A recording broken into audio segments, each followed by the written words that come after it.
Hello दोस्तों, नमस्ते।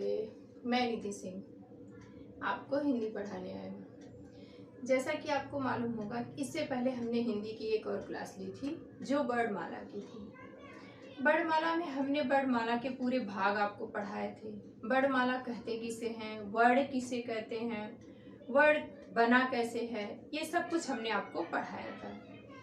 और वर्णमाला के हमने जो 5 भाग आपको पढ़ाए थे, उन 5 भागों में से सबसे पहला भाग था वर्ण के भेद, दूसरा भाग था वर्णों का उच्चारण स्थान, तीसरा भाग था आपका वर्ण विच्छेद या वर्ण संयोग, चौथा था वर्णों का निश्चित स्थान, पांचवा था प्रयत्न के आधार पर वर्णों का वर्गीकरण। उसमें से जो पहला भाग था वर्ण के भेद, वही मैं आज पढ़ाऊंगी। इसके 3 भेद होते हैं। वर्ण के कितने भेद होते हैं? 3। स्वर, व्यंजन, अयोगवा। इन तीनों में से हम सबसे पहले पढ़ेंगे आज स्वर के जो स्वर वर्ण हैं, इन्हें ही हम पढ़ेंगे। लिखा है स्वर वर्ण, स्वर वर्ण। फिर इसकी लिखी है परिभाषा, मतलब स्वर कहते किसे हैं? जिन वर्णों का उच्चारण स्वतंत्र पूर्वक किया जाता है उसे स्वर कहते हैं, या जिन वर्णों के उच्चारण में किसी दूसरे वर्णों की सहायता न ली जाए उसे ही स्वर कहते हैं। स्वर की संख्या कितनी होती है? स्वर की संख्या 11 होती है। आ, आ, ई, री, उ, ए, ओ, होते हैं। संस्कृत में स्वर वर्ण की संख्या 13 होती है। 13 क्यों होती है? क्योंकि इसमें री और ली को बढ़ा दिया गया है। वही माहेश्वर सूत्र में स्वर की संख्या 9 कर दी गई है। 9 कैसे हो गई? क्योंकि उन्होंने अ और री को हटा दिया है। पाली व अवहट भाषा में 10 स्वर होते हैं, यहाँ से इन्होंने सिर्फ री को हटा दिया, इसीलिए इसमें 100 हो गए, सॉरी 10 हो गए। कभी कभी इनसे भी क्वेश्चन पूछ लिया जाता है वन लाइनर करके कि माहेश्वर सूत्र में स्वर की संख्या कितनी है, क्या पूछ लेगा संस्कृत में स्वर वर्ण की संख्या कितनी है, इस तरह से भी क्वेश्चन पूछे जाते हैं। फिर हम पढ़ेंगे स्वर के भेद।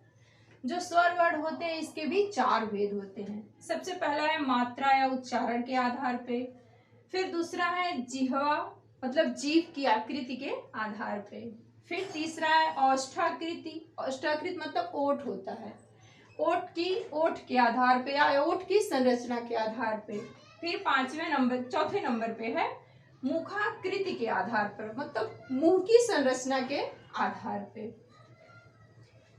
इसके बाद इन चारों में से हम सबसे पहले पढ़ेंगे मात्रा व उच्चारण के आधार पे स्वर के कितने भेद होते हैं। मात्रा उच्चारण के आधार पे स्वर के 3 भेद होते हैं। इन तीनों भेदों को मैं आगे पढ़ा रही हूँ। सबसे पहले लिखेंगे हम मात्रा व उच्चारण के आधार पे स्वर के भेद। ये आपको समझ में आया ना? इनको एक एक लाइन के क्वेश्चन इसमें से आते हैं, ये आप याद कर लीजिएगा तो इनसे बहुत बेनिफिट मिलेगा आपको कि संस्कृत में, माहेश्वर सूत्र में, पाली में और हिंदी में तो 11 होते हैं।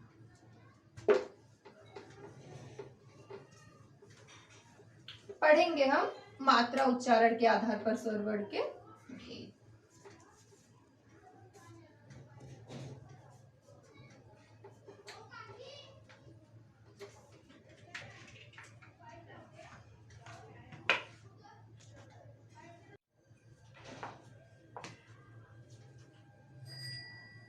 हमने स्वर के 4 भेद बताए थे। उन 4 भेदों में सबसे पहला भेद था मात्रा व उच्चारण के आधार पे स्वर के भेद।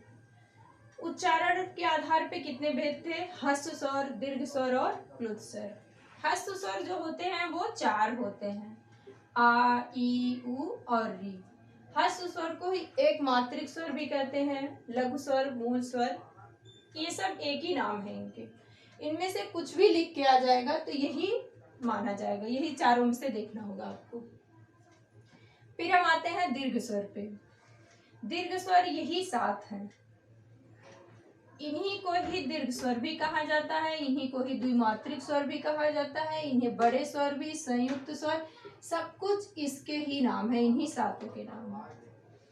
द्विमात्रिक स्वर क्यों कहा जाता है? क्योंकि इनमें 2-2 वर्ण लिखे गए हैं, उन्हें जोड़ के ये एक शब्द बना है। बड़े स्वर इसलिए कहा जाता है क्योंकि 2, देखो उ मिलके उ बना है, ई मिलके ई, आ मिलके आ बना है। संयुक्त स्वर इसलिए कहा गया क्योंकि ये अ ई मिलके ए बना, आ और ए मिलके ए बना, आ ऊ मिलके ओ बना और ओ मिलके ओ बना, इसलिए इन्हें संयुक्त स्वर कहा जाता है। और इन्हें सजाती स्वर क्यों कहते हैं? सजाती स्वर इसलिए कहा जाता है क्योंकि ये एक जैसे हैं, एक जैसे से मिलके ये आ बना है। ये देखो ई एक जैसे हैं, इससे जाके ई मिला, ऊ दोनों एक ही जैसे हैं, फिर ऊ बना, इसलिए इन्हें सजाती स्वर कहा गया। यदि पूछता है सजाती स्वरों की संख्या कितनी होती है, तो 3 होती है। इनमें से जरूरी नहीं है कि ये तीनों ही दिए हों, इसमें से एक दे देगा और 3 अलग ऑप्शन रहते हैं, फिर पूछेगा सजाती स्वर बताइए, तो सजाती स्वर यही तीनों हैं। फिर लिखा है विजातीय स्वर। विजातीय स्वर क्यों कहा जाता है? क्योंकि देखिए आ और ई दोनों अलग अलग वर्ड हैं, इसलिए इन्हें विजाती कहा गया। आ और ए ये भी दोनों अलग अलग हैं, फिर मिलके ए बना, आ और ऊ मिलके ओ बना, आ और ऊ मिलके ओ बना। ये एक जैसे थे इसलिए इन्हें सजाती कहा गया, ये अलग अलग थे इसलिए इन्हें विजातीय स्वर कहा गया। विजातीय स्वरों की संख्या 4 होती है, सजातीय स्वरों की संख्या 3 होती है। ये कंफर्म हुआ। फिर देखते हैं हम प्लुत स्वर कहते हैं, प्लुत नहीं है प्लुत है। प्लुत स्वर कहते हैं। प्लुत स्वर कहिए या त्रिमात्रिक स्वर कहिए, विशाल स्वर कहिए, पवित्र स्वर कहिए, सिर्फ यही माना जाता है। क्यों माना जाता है? क्योंकि ये ओम है इसलिए इसे पवित्र स्वर कहा गया। ओम का उच्चारण ही बहुत महान होता है इसलिए इसे विशाल स्वर भी कहा गया। इनमें 3 मात्राओं का वर्णन किया गया, इसे इसे त्रिमात्रिक स्वर भी कहते हैं। फिर दूसरा है, पहला तो ये था मात्रा व उच्चारण के आधार पे, दूसरा हम देखेंगे जिह्वा की आकृति के आधार पर। इतना समझ में आया? सजाती स्वर 3, विजातीय स्वर 4, मूल स्वर 4 और एक ओम, विशाल या पवित्र स्वर।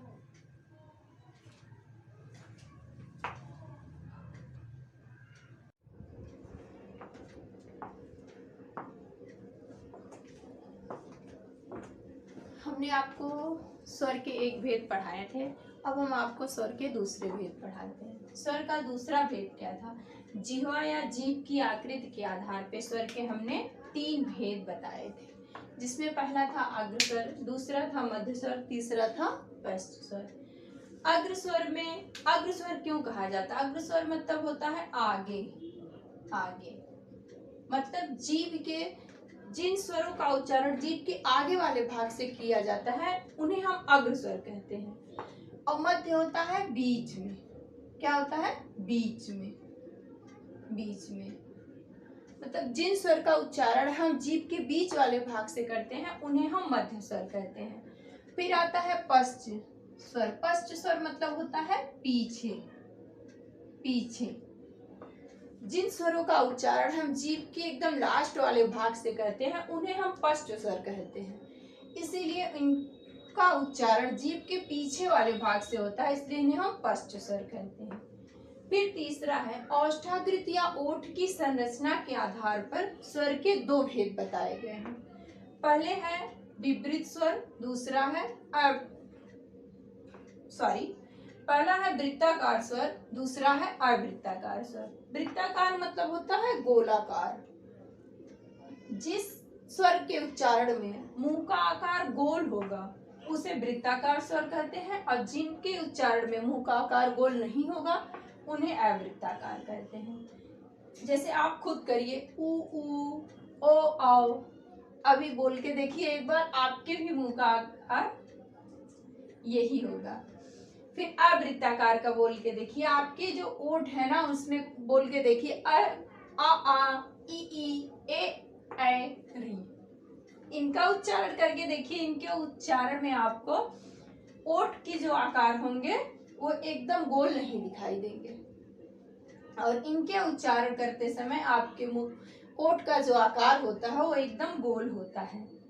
ऊ ये दोनों तो समझ में आता है, ऊ का उच्चारण करिए तो गोल होते हैं, लेकिन इनका उच्चारण इसलिए माना गया क्योंकि ये अ प्लस ऊ और ये भी ए प्लस बड़े ऊ, इनसे मिलके बना है, इसलिए इन चारों का उच्चारण स्थान गोलाकार माना जाता है। उच्चारण स्थान तो ओठ की संरचना के आधार पे गोलाकार माना गया है, इनका गोलाकार नहीं माना गया है। 4 ये है, 7 2 7 4 11 हो गया। फिर 4th नंबर पे आता है मुखाकृति या मुंह की संरचना के आधार पर स्वर के कितने भेद हैं? 4 भेद हैं। समृद्ध स्वर, विपरीत स्वर, अर्ध समृद्ध, अर्ध विपरीत। समृद्ध स्वर क्यों कहा गया? क्योंकि इनके उच्चारण में कम समय लगता है और मुंह का आकार जो होता है कम खुलता है, जैसे ई, ए, री और ऊ। विपरीत स्वर में मुंह का आकार ज्यादा खुलता है, जैसे बोल के देखिए आ में ज्यादा होगा ना। फिर आता है अर्ध समृद्ध स्वर, इनके उच्चारण में भी मुंह का आकार कम खुलता है और अर्ध विपरीत स्वर में तो मुंह का आकार ज्यादा खुलता है। और स्वरों की संख्या में ये दोनों बड़े स्वर माने गए हैं।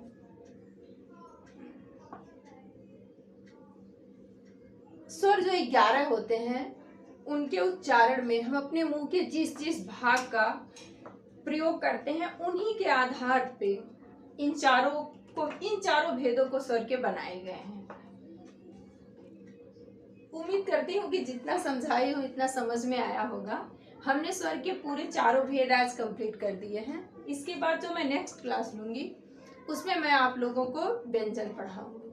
उसमें ही व्यंजन में ही मैं आपको बताऊंगी उसमें कितने अंतस्थ व्यंजन हैं, कितने उष्ण हैं, कितने अस्पर्श व्यंजन हैं, कितने कंठस्थ हैं, काकड़े हैं, उन सब के बारे में बताऊंगी। लेकिन आज ये स्वर के जो चारों भेद थे ये समाप्त हुए। यदि समझ में आया होगा तो चैनल को लाइक, सब्सक्राइब और शेयर करिएगा। तब तक के लिए